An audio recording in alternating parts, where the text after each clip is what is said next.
Thanks for staying with us here on TVC News from the States. Calabar's long-standing reputation as one of Nigeria's cleanest cities recently came under threat as refuse resurfaced across parts of the metropolis.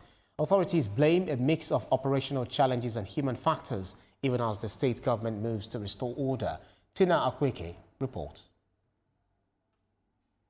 Calabar has long defined the city built on years of structured waste management and environmental discipline.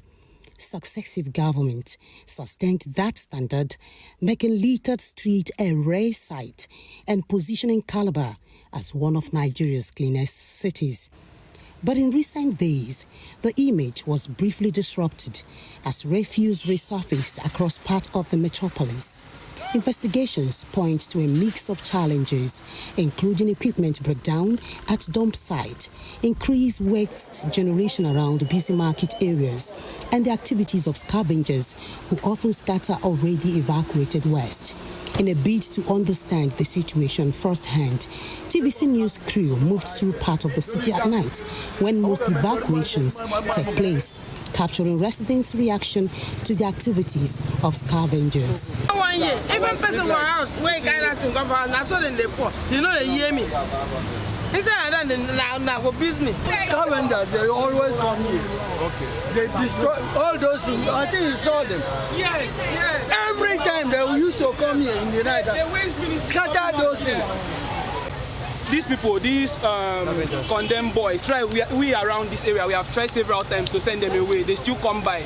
Maybe the Koda should actually place somebody here that can actually control them. Under Governor Basu, two authorities say the setback is temporary, with intensified evacuation already on the way. The process of evacuation is completely mechanized.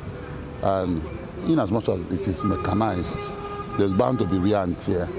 There's bound to be breaking down of the equipment, that's what I mean. So in the process of fixing the equipment, we begin to accumulate refuse in some certain parts. But for now, we can assure you, you can see things for yourself. The whole Calabar is back clean and green. For the scavengers, we have a task force on ground.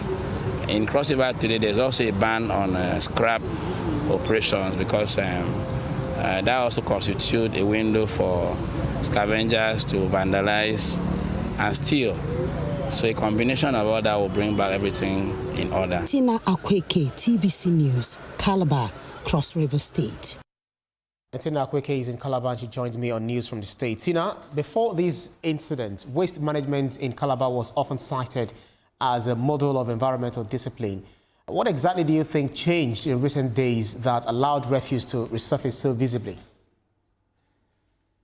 Okay, so what we're seeing appears to be a breakdown across several points in the system rather than a single failure. So there were operational challenges, particularly with equipment and noticeable increase in waste volume around high traffic areas like the market.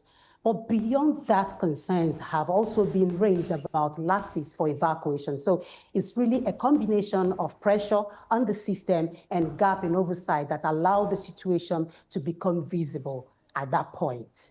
So the role of scavengers also stood out in your report.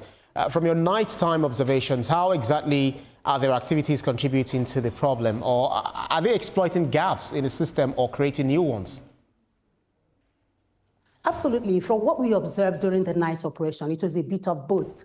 Scavengers tend to move in after waste has been dumped or deposited, and even after partial evacuation, sorting things out. And in the process, leaving it scattered, that clearly worsens the situation on ground. And at the same time, their activities are also point to gaps in enforcement. And because despite an existing ban, they are still able to operate occasionally, or especially at night when supervisions appear to be less consistent. So they are just contributing to the problem. They're also exposing, weakness in the system.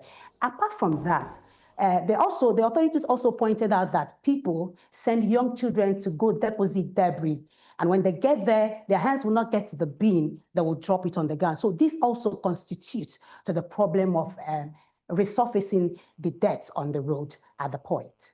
In Calabar, we're used to cleanliness. Cleanliness, they say, is next to godliness. But would you adduce this problem to the fact that the expanding population in Calabar, so much so that people are now importing their own, maybe something we'll call ideals into Calabar, which is causing the state to become dirtier?